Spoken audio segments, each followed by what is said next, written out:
Hello everyone. ये है geranium का प्लांट और जेरेनियम के प्लांट में फ्लावरिंग तो भर भर के हो रही है। उसके साथ ही जितने भी फ्लावर स्टिक हैं जिनमें से फूल झड़ गए हैं इनको हमने आज हटा देना है। जब तक हम इनको नहीं हटाएंगे इसके ऊपर ना तो ज़्यादा बर्ड्स आएंगे ना ही ज़्यादा फूल खिलेंगे। और उसके साथ ही सारे प्लांट्स जो हैं घने हो गए हैं। अब इनको हमने अलग अलग करके थोड़ी थोड़ी दूरी के ऊपर रख देना है।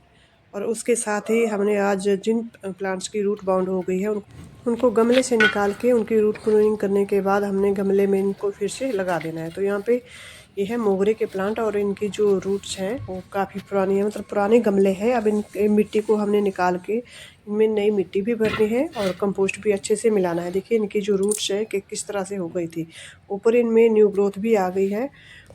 मोगरे के प्लांट के ऊपर न्यू ग्रोथ के ऊपर ही फ्लावरिंग होती है, भर भर के फ्लावरिंग होती है।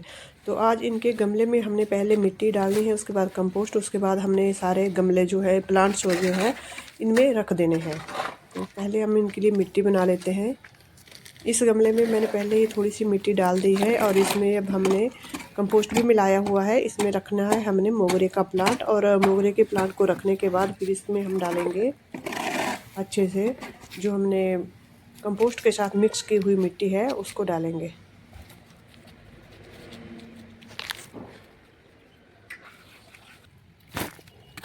ये जो मोगरे का प्लांट है या कोई भी प्लांट है जिसकी हमने फिर से रिपोर्टिंग करनी हो तो हमने जो प्लांट्स है इसको गमले के बिल्कुल बीचों बीच रखना है और इस तरह से मिट्टी इसमें डाल देनी है। और इसमें थोड़ा 1-1.5 इंच का कम मिट्टी रखनी है क्योंकि इसमें हमने अभी फर्टिलाइज़र भी डालना होता है, मिट्टी की गुड़ाई भी करनी होती है। तो इसके लिए हमने इसमें इतनी ही मिट्टी डालनी है, कम से कम 1-1.5 इंच तक नीचे तक इसमें मिट्टी रह जाए गमले से नीचे। तो यहाँ पे ये वाला प्लांट है जिसकी मैंने बरसात के समय इसकी कटिंग लगाई थी, तो इसमें भी काफ़ी अच्छी ग्रोथ हुई है। अच्छा, तो मोगरे के साथ साथ हमने गुड़हल के प्लांट की और गुलाब के पौधे की भी इसी तरह से रिपोर्टिंग की है और आज में कंपोस्ट भी डाला है। कंपोस्ट वही जो गाय के गोबर की पुरानी खाद होती है वो डाली है। और देखिए जिन इनकी मैंने हार्ड प्रूनिंग की थी, ये है गुड़हल के प्लांट और इनमें काफ़ी अच्छे से फिर से न्यू ग्रोथ होना स्टार्ट हो गई है। ये है पर्पल हार्ट।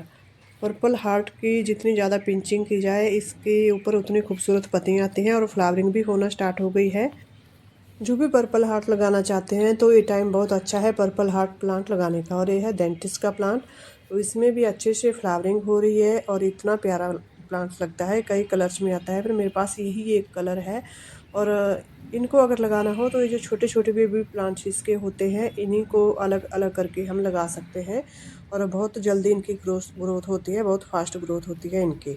बीजों से भी लगा सकते हैं और ऐसे छोटे बेबी प्लांट से भी इनको लगा सकते हैं। इसके साथ ही यहाँ पे ये है कोरियोप्सिस और इसके जो फूल होते हैं बिल्कुल बटरफ्लाई की तरह होते हैं, जैसे तितलियों के पंख होते हैं। बहुत ही सॉफ्ट इसके फ्लावर होते हैं और इनके जो फूल हैं इनके ऊपर तितलियाँ बहुत ज़्यादा आती हैं, भंवरे बहुत ज़्यादा इस प्लांट के ऊपर आते हैं।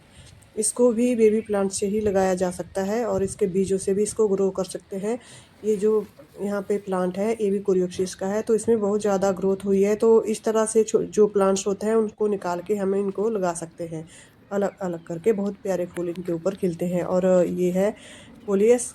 कोलियस प्लांट की जितनी ज़्यादा पिंचिंग की जाए ये प्लांट उतना ही निखर के आता है, इसकी पत्तियों का कलर उतना ही निखर के आता है। तो ये दूसरा प्लांट है और ये जो प्लांट है देखिए कितनी खूबसूरत इसकी पत्तियां होती हैं। और ये जो खूबसूरत सा फ्लावरिंग प्लांट है ये है नेस्टूरियम का प्लांट और इसके ऊपर देखिए भर भर के फूल आते हैं। और देखिए यहाँ पे कितने अच्छे से ये प्लांट है। ये एक बेल की तरह बढ़ता है और इसको बीजों से ग्रो करते हैं। इसके बीज भी इसके ऊपर आ गए हैं। यहीं पे नीचे से छोटा सा मटर का जैसे दाने होते हैं, मटर के दाने की तरह इसका बीज होता है, यहाँ पे है। इनके बीज हटा लेने चाहिए तभी इसकी ग्रोथ फास्ट होगी।